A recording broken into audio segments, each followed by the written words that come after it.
Le tourisme à Ziguinchor devient un secteur qui plonge dans l'oubli, un facteur qui freine l'économie de la région et du pays. Il faut reconnaître que la région de Ziguinchor, pour ne pas dire la Casamance dans son entièreté, est une zone qui est potentiellement touristique.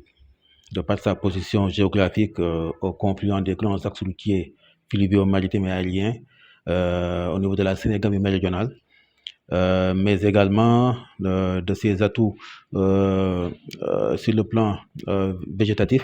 Nous avons une végétation luxuriante, sur le plan de la culture, sur le plan également historique avec des sites historiques qui ont été créés depuis le temps colonial.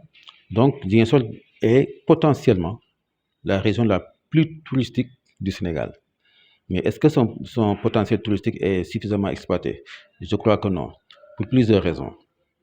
D'abord, il y a ce phénomène que tout le monde connaît, les soubresauts politico-sécuritaires, qui ont fait que pendant longtemps, la région a été déclarée zone rouge, surtout par notre principal client en matière touristique, à savoir la France, qui a donc endigué quasiment le tourisme dans la région. Il y a eu des efforts qui ont été faits par l'État, de sorte que plus tard, ce barrage, en tout cas, qui a été posé pour la région de Ziguinchor, a été levé. Donc, Ziguinchor est passé maintenant du rouge au vert. Il appartient maintenant aux acteurs touristiques, mais principalement à l'État, d'encourager le tourisme en Casamance, parce que le tourisme est l'une des principales mamelles de notre économie.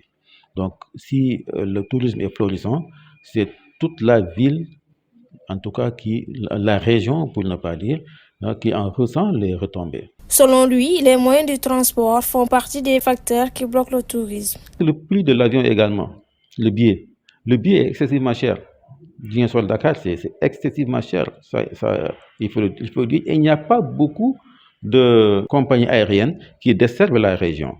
Okay? Il y a le bateau, certes, qui peut aider, okay? Mais le bateau est également périodique. C'est 2 fois par semaine. Okay? Ça peut également constituer un handicap. Mais en tout cas, je pense qu'il est bon que l'État travaille non seulement à faciliter la desserte de la région de Ziguinchor, mais également travaille sur véritablement les prix. Parce que c'est ça qui peut aider, qui peut encourager les touristes à venir dans la région de Ziguinchor. Autrement, c'est Saint-Louis, c'est Mbour qui vont en bénéficier et Dakar. Okay? Et nous, on va rester, alors que Ziguinchor était dans les années 80-90, la région qui attire le plus de touristes. Okay? Donc, il faut, je pense qu'une nouvelle politique touristique très ardue, très osée, okay? Très proactive, donc, pour que véritablement le tourisme dans la région retrouve donc ses lettres de noblesse. Un problème qui touche plusieurs secteurs, les activités touristiques des hôtels peinent à décoller, surtout avec la fermeture de l'aéroport. Nous avons une liaison avec tout ce qui est activité touristique parce que nous sommes des acteurs déjà touristiques, mais aussi nous vendons un produit touristique. Nous recevons des touristes. Maintenant, le problème c'est que la fermeture de l'aéroport a drastiquement aussi diminué la fréquence de l'hôtel. Parce que maintenant, nous tous, nous savons que descendre à Cap Skirring, prendre le bus et venir jusqu'à Ziguinchor, c'est vraiment une chose très compliquée, du fait que la route est complètement chaotique. Voilà, donc du coup, l'activité, on le sent quoi. On sent que vraiment, il y a beaucoup de clients qui devaient arriver sur Ziguinchor, mais qui préfèrent rester sur Cap Skirring. Le commerce artisanal est aussi menacé. Les touristes qui devraient venir à Ziguinchor, quand ils vont au Cap, ils restent là-bas. Alors que normalement, Ziguinchor, c'est une escale. Les touristes, ils viennent, ils s'arrêtent.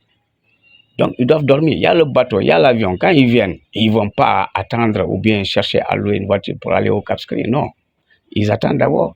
Ils restent dans l'hôtel, ils dorment. Donc, tout le monde a y gagné quelque chose là-dessus. Il y a des touristes qui viennent au Cap, après ils retournent. Ils te diront que oui, ils ont découvert la Casamance, ou bien ils te diront qu'ils ont découvert le Sénégal. Ils ne sont qu'arrêtés qu'au Cap. Avec le club, ils prennent l'avion du club, ils viennent, après ils retournent avec l'avion du club. Voilà. Après, je dis, oui, je connais la Casamance. C'est ce qui se passe. Donc, il y aura un grand manque à gagner à Ziguinchor. Alors que, il fut un temps, à Ziguinchor, c'était l'administration. Donc, les gens qui veulent faire monter des affaires et autres liées au tourisme, parce que comme Cap, c'est un site balnéaire qui est vraiment prisé, qui fait partie des sites les plus prisés. Oui. Donc, il y a le Club Med, c'est pas pour rien que le Club Med s'y est installé. Donc, ça commence à désengorger. Les gens qui seront intéressés sur Ziguinchor, ça ne sera qu'un passage, uniquement qu'un passage.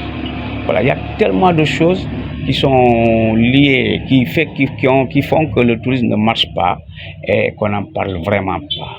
Les activités touristiques à Ziguinchor peinent à décoller malgré ses potentiels culturels, économiques, historiques et artistiques. Reste à savoir si les autorités compétentes prendront les dispositifs nécessaires pour sauver le secteur du tourisme en Casamance.